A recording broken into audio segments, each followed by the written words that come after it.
Salut tout le monde, bienvenue chez moi, je suis Bertrand Vité, pâtissier confiseur. Actuellement je suis pâtissier confiné, car avec les temps qui courent, c'est plutôt du fauteuil au canapé, du canapé à la cuisine.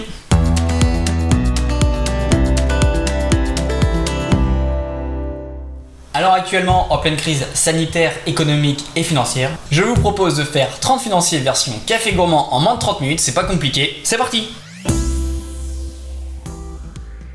Pour cette recette, le matériel nécessaire: un moule à financier, une casserole, une balance alimentaire, un saladier ou cul de poule et un fouet. Les ingrédients dont vous aurez besoin: 70 g de sucre glace, 55 g de poudre d'amande, 31 g de farine, 1 g de levure chimique soit une pointe de couteau, 8 g de miel ou de sirop d'érable, équivalent à 2 bonnes cuillères à soupe, 50 g de beurre, 83 g de blanc d'œuf et selon votre goût, des pépites de chocolat, des noix de pécan ou des fruits secs, c'est comme vous voulez. Vous pouvez dès maintenant lancer le préchauffage de votre four à 170 degrés. Allez, on y va pour la préparation.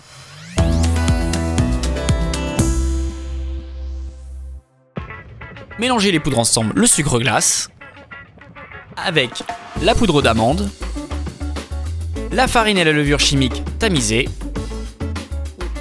Mélangez ces poudres ensemble de façon homogène. Mettre le beurre dans la casserole pour faire fondre tout doucement à petite cuisson.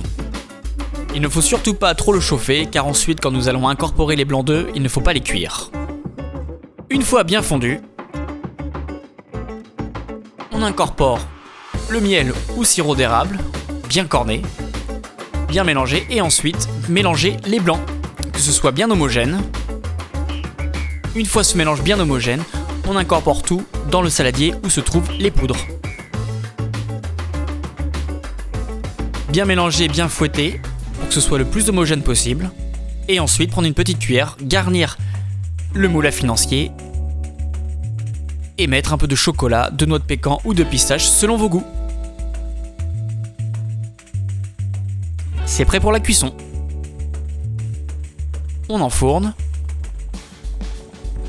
C'est parti pour 15 minutes.